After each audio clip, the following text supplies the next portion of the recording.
Beth yw menter gymdeithasol? Mae mentrau cymdeithasol yn busnesau sy'n defnyddio elw mewn ffordd fuddiol. Mae cannoedd ohonynt ledled Cymru sy'n creu grym nerthol i newid cymunedau a bywydau.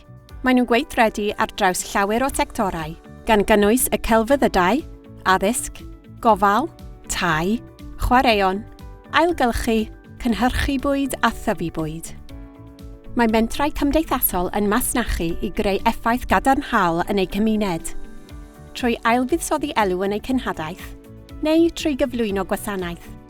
Gallai hynny olygu gweithio gyda phobl sydd angen cymorth, neu fynd i'r afael a phroblem, fel ailgylchu neu wastraff bwyd. Fel arfer, mae gan bentrau cymdeithasol fwrdd cyfarwyddwyr a staff neu wirfoddolwyr, gallu strwythurau cyfreithiol amrywio.